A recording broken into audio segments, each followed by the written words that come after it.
Ассалаумағалейкум. Қалдарыңыз қалай?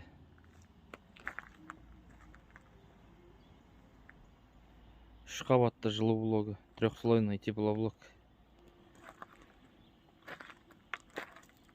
Екі жағы бетон.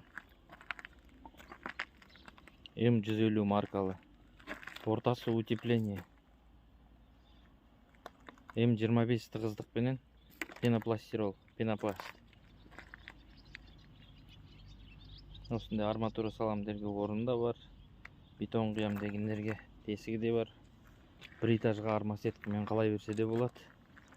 Мынау без фаски. Мынау фаскіменен. Екі түрі бар бұл кірпіштің. Мынау бұрыш кірпіші. Угловой. Қаланғанда былай қаланады.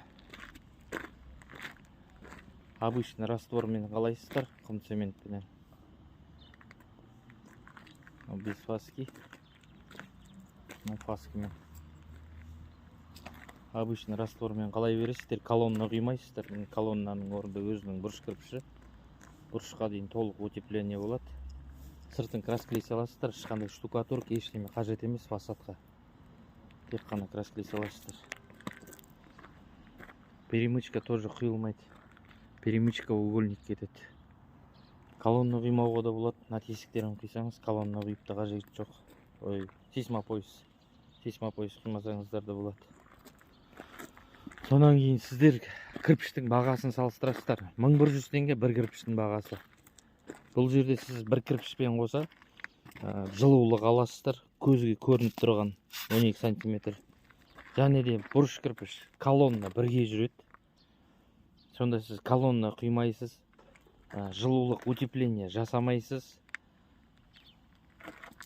фасад жасамайсыз, сыртына ешқандай штукатурка жоқ. Сіз басқа кірпіш алған кезде колонна құясыз. Оның бәрі материалменен жұмыс ақысы ғой. Бір 100 мың теңге бір үйге, мысалы 12-де 10 үйге менің кірпішімнен 1.200.000 шығып тұрса, 1200 кірпіш. Газоблокқа барасыз, сол жерде 1 миллион шығып тұрады. Сіз соны аласыз барып. И то газоблок болғанда ол автоклавный емес. Автоклавный 12-де 10 үйге 1.300.000 шығады. Қазір 1590 ба, 1600 ба сондай ғой. Сіз барып 1200 не автоклавный аласыз, не болмаса пеноблок аласыз. 900 теңгелік арзан кірпішті аласыз да колонна құясыз. 20-25 қалайсыз стенаңызды. Мұнда 30 болады сіздің стенаңыз.